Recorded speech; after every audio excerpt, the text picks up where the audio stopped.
पलक जी, मैंने कहा आपको, मेरे सभी को पैनलिस्ट को और आपके चैनल के सभी प्यारे प्यारे दर्शकों को भारतीय जनता पार्टी की तरफ से मेरा यानी डॉक्टर आशीष का प्यार भरा नमस्कार।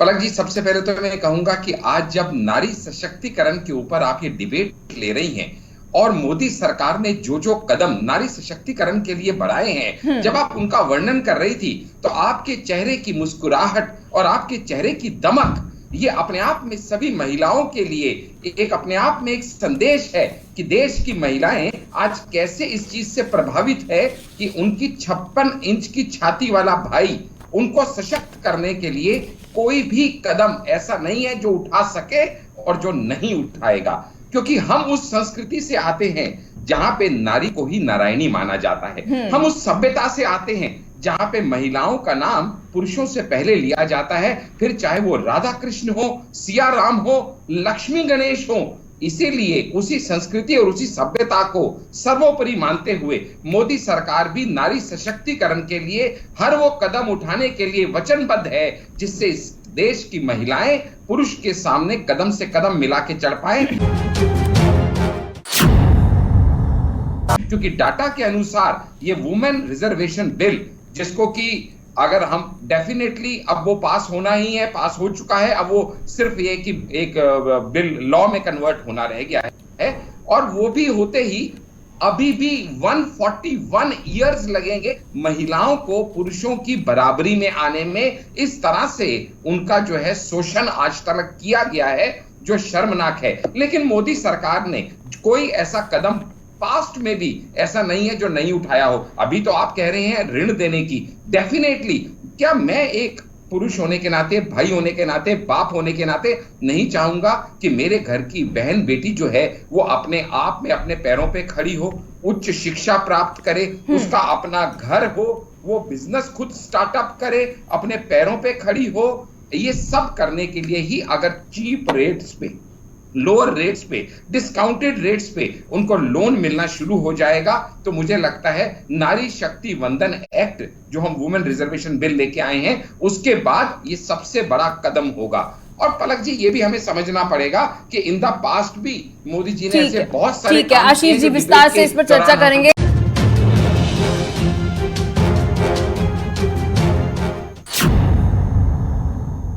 कि आपको इतना इंतजार क्यों करना है, लागू कर दीजिए ना, क्योंकि जब हम महिलाओं के बारे में इतना सोच रहे हैं तो चुनावी साल से पहले आप ऋण सस्ते कर देते हैं, चुनावी साल से पहले आप महिला आरक्षण बिल भी ले आते हैं, तो उसे ले ही आइए, सभी ये कह रहे हैं। जी सर, देखिएगा, हम सबको एक बात समझनी पड़ेगी जो कि अभी यहाँ पे आपके पैनल में आज मैं, बहुत अच्छा पैनल है क्योंकि विजय कौशिक जी को फिर ये बटरिंग लगेगी, लेकिन मैं हकीकत बयान कर रहा हूं कि किसी भी प्रॉब्लम को सॉल्व करने के लिए 3 पहिए चाहिए होते हैं। एक है ये चाहिए होते हैं, एक है आर्थिक, दूसरा है सामाजिक और तीसरा है राजनीतिक।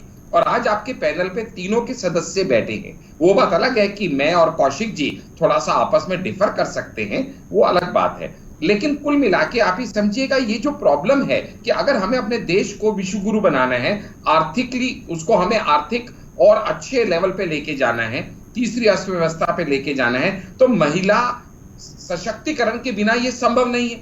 महिला सशक्तिकरण अब जो इतने साल से शोषण होता आया है, कितनी सारी ऐसी प्रॉब्लम्स हैं जिनको जड़ से खत्म करना है, उसी के चलते हुए आप समझिएगा जब नारी शक्ति वंदन एक्ट, वुमेन रिजर्वेशन बिल, ये हम पास किया हमने, तो इसीलिए वो करवाया गया, जैसे आपने बताया कि जब फीमेल रिप्रेजेंटेशन वहां होगी तो डेफिनेटली उनके हित के अपने आप होंगे। 27 साल से ये नहीं हुआ, लेकिन मोदी जी की सरकार ने मात्र 2 दिन के अंदर दोनों हाउसेज में इसको पास कराया। लेकिन जहां तक उसके इंप्लीमेंटेशन की बात है, वो जो डीलिमिटेशन है और जो बाकी चीजें हैं जो कानूनी हैं, जो 2026 से पहले हो नहीं सकता, अगर वो कर दिया जाता। ठीक है आशीष, तो वहीं देश में महिलाओं के वोटिंग पैटर्न में बड़ा बदलाव आया है। महिलाएं अब पुरुषों से कदम मिलाकर चल रही हैं। सही सुना आपने। महिलाएं सिर्फ पुरुषों की तुलना में ज्यादा वोटिंग ही नहीं कर रही हैं, बल्कि अपने पसंद के उम्मीदवार को वोट भी कर रही हैं। महिलाओं का मतदान प्रतिशत भी बढ़ा है। हम बात कर रहे हैं वोटर टर्नआउट की। दरअसल महिलाओं के पास मतदान का अधिकार आजादी के बाद से ही रहा है, लेकिन अब वो खुलकर इस अधिकार का उपयोग कर रही हैं। तो देश में विकास और चुनावी रिफॉर्म के चलते महिलाओं की वोटिंग फीसदी में बढ़ोतरी हो रही है। चुनाव आयोग ने पिछले कुछ सालों से महिलाओं को मतदान करने के लिए प्रेरित भी करने की कोशिश की है। तरह तरह के प्रयास करते हुए नजर आए। महिलाओं के लिए अलग से पिंक बूथ भी बनाए जा रहे हैं और विज्ञापन भी दिखाए जाते हैं। युवा महिला वोटर्स की भूमिका को बेहद महत्वपूर्ण होती जा रही है, जिसमें खासकर की जो पहली बार वोट दे रही हैं उनकी बात कर रहे हैं।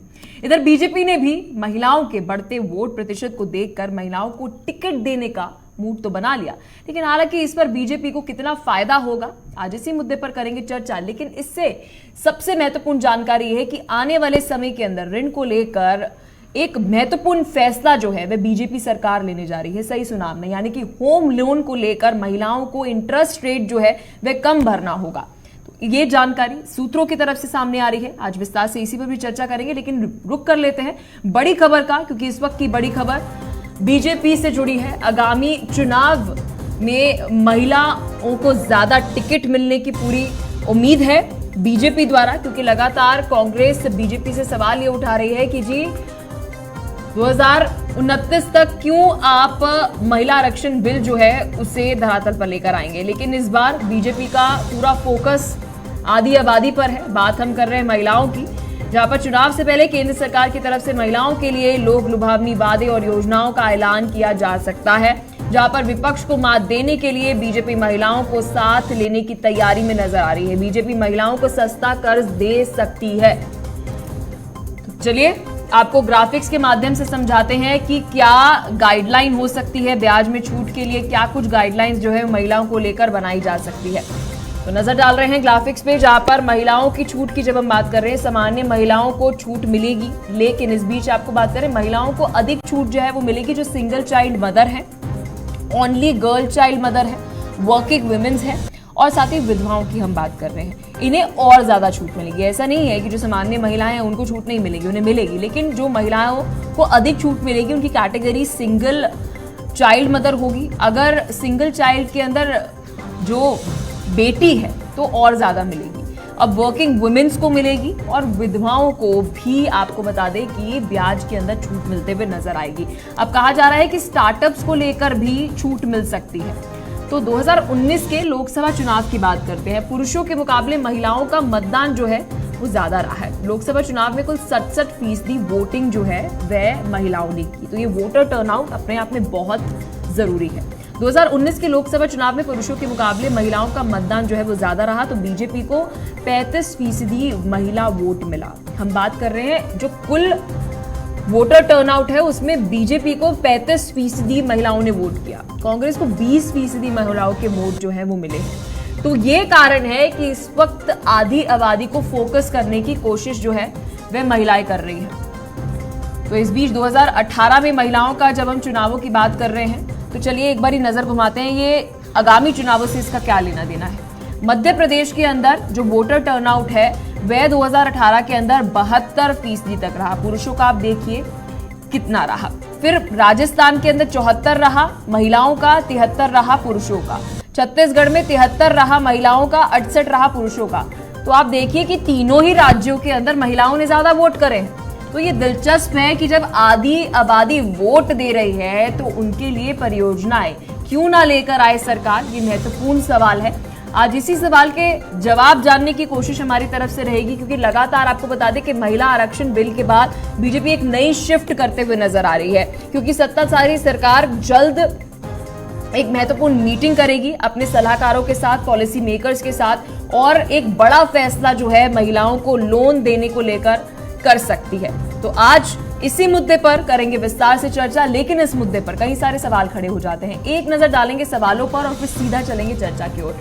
सबसे पहले महिला ऋण से क्या बीजेपी को लाभ मिलेगा? महिलाओं को तो लाभ मिलेगा, क्योंकि जब हम होम लोन की बात कर रहे हैं, होम लोन के अंदर ज्यादा जो महिलाएं हैं वो होम लोन ले रही हैं, तो इसका मतलब ये है कि मालिकाना हक जो घर पर मिल रहा है वो महिलाओं को मिल रहा है। 48% ये आंकड़ा है, तो क्या इससे बीजेपी को भी फायदा मिलते हुए नजर आएगा? अब बात करते हैं बिल के बाद जो आर्थिक ऋण देने की रणनीति बीजेपी बना रही है। कहा जा रहा है कि स्टार्टअप्स, अगर एक पुरुष को स्टार्टअप को लेकर ऋण लेना है तो उसको इंटरेस्ट रेट ज्यादा भरना पड़ेगा, बजाय इसके जब एक महिला को एक स्टार्टअप करना है, एक नया उद्योग खोलना है, तो उसे कम इंटरेस्ट रेट पर लोन मिल सकता है।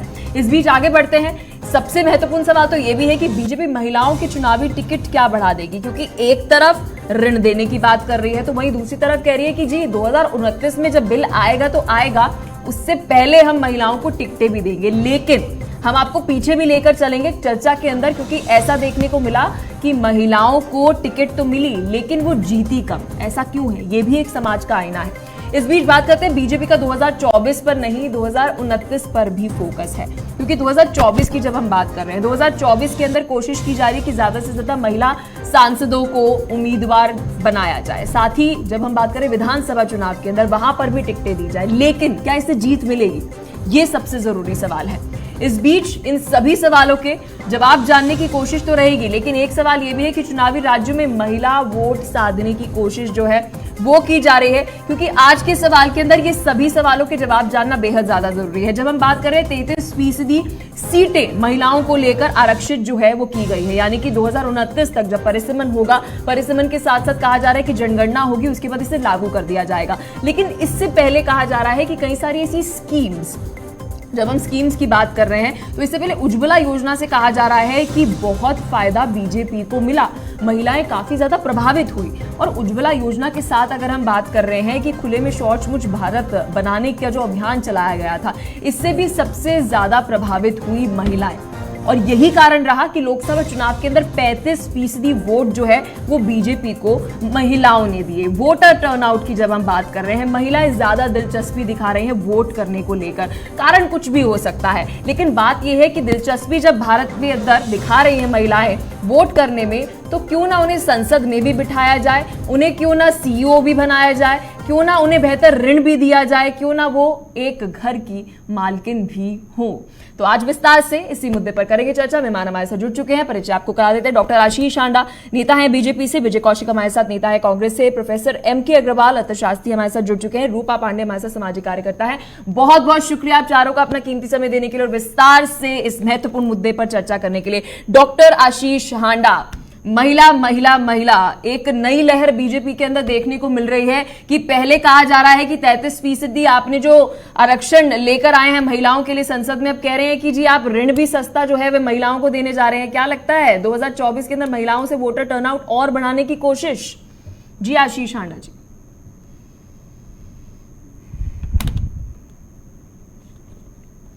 आशीष हांडा जी, अब तक मेरी आवाज पहुंच रही है तरफ से? जी मुझे आपकी आवाज आ रही है। जी सर, आपकी आवाज पहुंच रही है जी। तो पलक जी, मैंने कहा आपको, मेरे सभी को पैनलिस्ट को और आपके चैनल के सभी प्यारे प्यारे दर्शकों को भारतीय जनता पार्टी की तरफ से मेरा यानी डॉक्टर आशीष का प्यार भरा नमस्कार। पलक जी, सबसे पहले तो मैं कहूंगा कि आज जब नारी सशक्तिकरण के ऊपर आप ये डिबेट ले रही हैं और मोदी सरकार ने जो जो कदम नारी सशक्तिकरण के लिए बढ़ाए हैं, जब आप उनका वर्णन कर रही थी तो आपके चेहरे की मुस्कुराहट और आपके चेहरे की दमक, ये अपने आप में सभी महिलाओं के लिए एक अपने आप में एक संदेश है कि देश की महिलाएं आज कैसे इस चीज से प्रभावित है कि उनकी 56 इंच की छाती वाला भाई उनको सशक्त करने के लिए कोई भी कदम ऐसा नहीं है जो उठा सके और जो नहीं उठाएगा। क्योंकि हम उस संस्कृति से आते हैं जहां पे नारी को ही नारायणी माना जाता है। हम उस सभ्यता से आते हैं जहां पे महिलाओं का नाम पुरुषों से पहले लिया जाता है, फिर चाहे वो राधा कृष्ण हो, सिया राम हो, लक्ष्मी गणेश हो। इसीलिए उसी संस्कृति और उसी सभ्यता को सर्वोपरि मानते हुए मोदी सरकार भी नारी सशक्तिकरण के लिए हर वो कदम उठाने के लिए वचनबद्ध है जिससे देश की महिलाएं पुरुष के सामने कदम से कदम मिला के चढ़ पाए। क्योंकि डाटा के अनुसार ये वुमेन रिजर्वेशन बिल, जिसको कि अगर हम डेफिनेटली अब वो पास होना ही है, पास हो चुका है, अब वो सिर्फ ये कि एक बिल लॉ में कन्वर्ट होना रह गया है और वो भी होते ही अभी भी 141 इयर्स लगेंगे महिलाओं को पुरुषों की बराबरी में आने में। इस तरह से उनका जो है शोषण आज तक किया गया है जो शर्मनाक है। लेकिन मोदी सरकार ने कोई ऐसा कदम पास्ट में भी ऐसा नहीं है जो नहीं उठाया हो। अभी तो आप कह रहे हैं ऋण देने की, डेफिनेटली क्या मैं एक पुरुष होने के नाते, भाई होने के नाते, बाप होने के नाते नहीं चाहूंगा कि मेरे घर की बहन बेटी जो है वो अपने आप में अपने पैरों पे खड़ी हो, उच्च शिक्षा प्राप्त करे, उसका अपना घर हो, वो बिजनेस खुद स्टार्टअप करे, अपने पैरों पे खड़ी हो। ये सब करने के लिए ही अगर चीप रेट्स पे, लोअर रेट्स पे, डिस्काउंटेड रेट्स पे उनको लोन मिलना शुरू हो जाएगा तो मुझे लगता है नारी शक्ति वंदन एक्ट जो हम वुमेन रिजर्वेशन बिल लेके आए हैं उसके बाद ये सबसे बड़ा कदम होगा।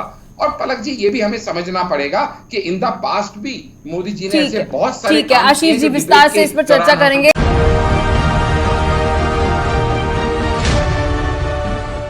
हमारे कांग्रेस के विजय कौशिक काफी देर से हंस रहे हैं।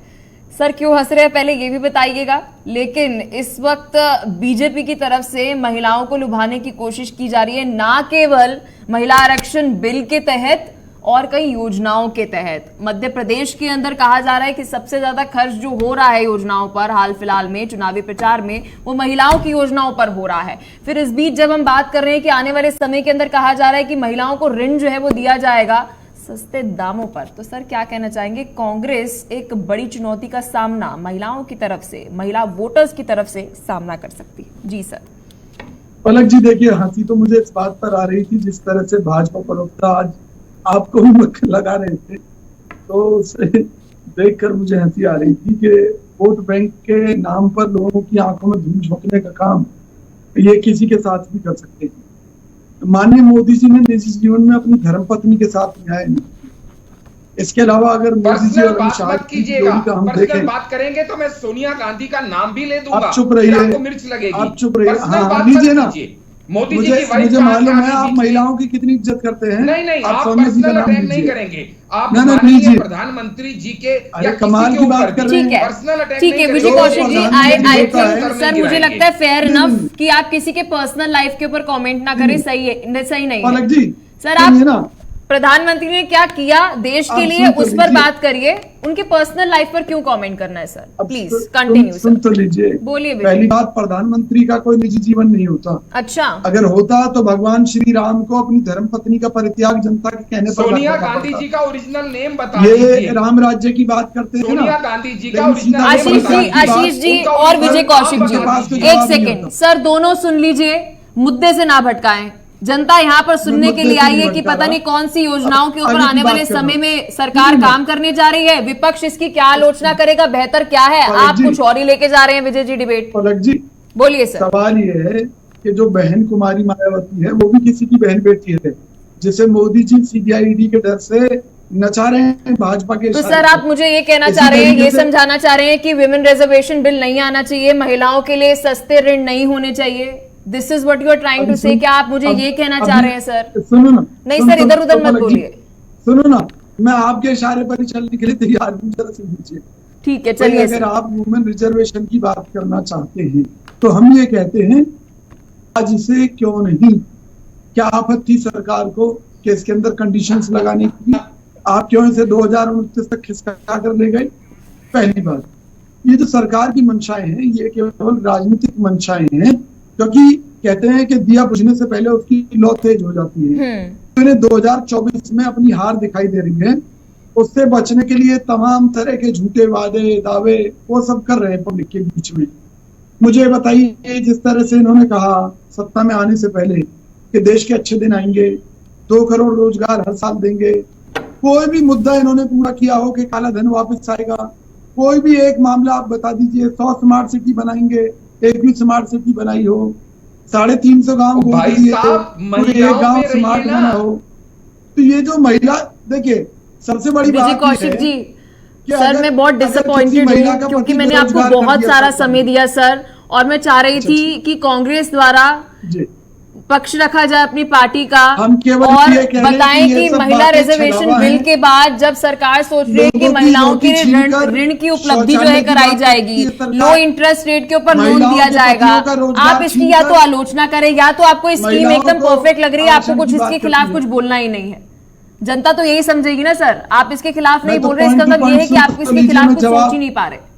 पलक जी, आप जवाब तो सुन लीजिए। देखो, नहीं मैं सर, बड़ी आप जो सीधी सी जवाब बात दे रहे हैं कह वो रहा हूं। मुद्दा ही नहीं है ना सर, यहाँ पर मुद्दे पर आप बोलिए कौन ना सा सर। मुद्दा नहीं है, सुन तो लीजिए ना। आप अगर इन मुद्दों की ठीक बात है, कर विजय रहे हैं कौशिक कि जी ये- आप हमारे साथ बने रहिए, आशीष आंडा जी आप भी हमारे साथ बने रहिए, क्योंकि विस्तार से हम चर्चा कर रहे हैं इस मुद्दे के ऊपर कि महिला आरक्षण बिल के बाद बीजेपी ने ठान ली है कि महिला वोटर्स को और ज्यादा प्रभावित किया जाए। शायद यही कारण है कि लो इंटरेस्ट रेट के ऊपर लोन जल्द उपलब्ध महिलाओं को हो सकते हैं। विस्तार से आज इसी मुद्दे पर कर रहे हैं चर्चा, लेकिन फिलहाल वक्त को चला छोटे से कहीं जानिए।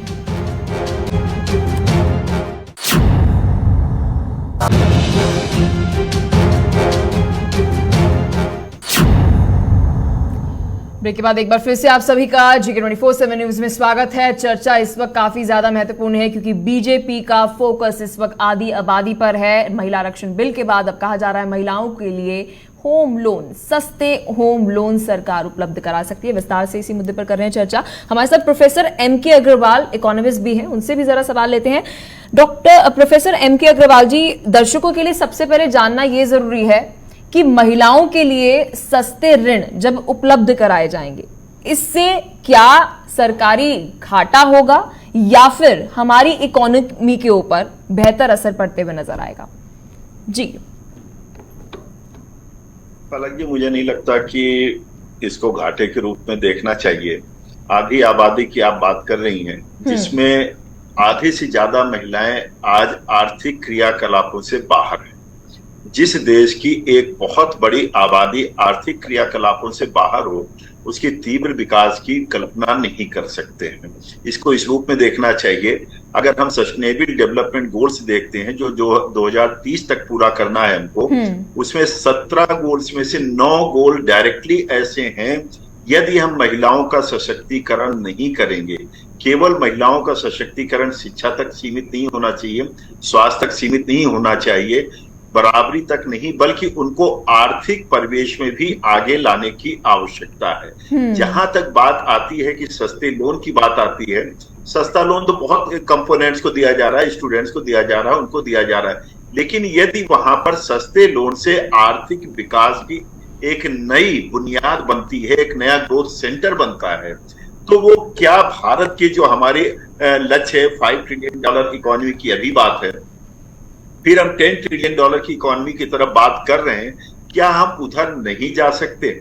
फिर आज जिस प्रकार से न्यूक्लियर फैमिलीज होती चली जा रही हैं, वहां पर यदि हम देखते हैं किसी पुरुष सदस्य की अगर मान लीजिए किसी वजह से हानि होती है, तो क्या उस परिस्थिति में महिला को घर बैठ जाना चाहिए या उसको अपना कारोबार आगे बढ़ा करके सामाजिक अपना रुतबा बनाना चाहिए? बच्चों की परवरिश करके कहीं किसी पर निर्भरता की गुंजाइश नहीं रखनी चाहिए। ये आत्मनिर्भर भारत अभियान का सबसे प्रमुख अंग माना जाना चाहिए। लेकिन इस बीच कैपिटल एक्सपेंडिचर की हम बात कर रहे हैं, कैपिटल इन्वेस्टमेंट की हम बात कर रहे हैं। क्या अर्थव्यवस्था के अंदर कैपिटल इन्वेस्टमेंट और ज्यादा बढ़ते हुए नजर आएगी क्योंकि आपको होम लोन जो है वो सस्ते मिल रहे हैं? जी सर। होम लोन तक इसको मत सीमित करिए। मुझे लगता है होम लोन तो ठीक है कि जहां पर घर खरीदना है, महिलाएं बढ़कर के आएंगी और जो उनके पास की अपनी पूंजी है, परिवार की पूंजी है, वो लेकर के आएंगी। लेकिन मुख्य मुद्दा क्या है कि उनको व्यवसाय में कैसे प्रेरित किया जाए। बार बार एक चर्चा आती है कि रोजगार कैसे बढ़े, तो रोजगार सरकारी नौकरियों से नहीं बढ़ सकता। विश्व की कोई भी अर्थव्यवस्था यदि ये मॉडल प्रस्तुत कर दे कि सरकारी रोजगार से ही केवल रोजगार बढ़ता, ऐसा नहीं होता। भारत जैसी अर्थव्यवस्था या भारत जैसे देश में जहां पर महिलाएं सदैव से बराबरी पर रही, पिछले कुछ 100 वर्षों में महिलाएं पीछे गई।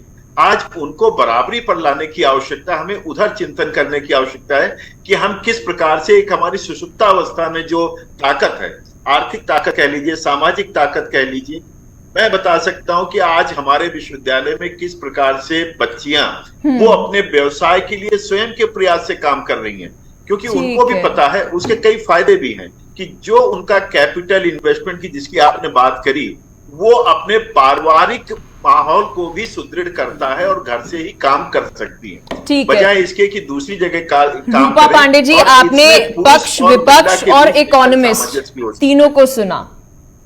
पक्ष ने अपनी बात रखी, विपक्ष ने अपनी बात रखी, इकोनॉमिस्ट ने बता दिया कि जी देखिए इससे हमारे आर्थिक स्थिति जो देश की है उसको कोई नुकसान नहीं होगा, बेहतरी होगी।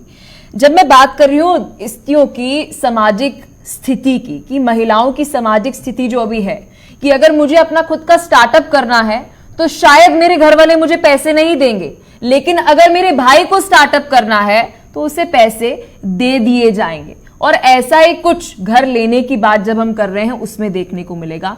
क्या आने वाले समय के अंदर इन सभी नीतियों से, इन जो बदलाव है, इससे हमारे समाज के अंदर महिलाओं को लेकर सुधार होते हुए नजर आएगा? जी रूपा जी।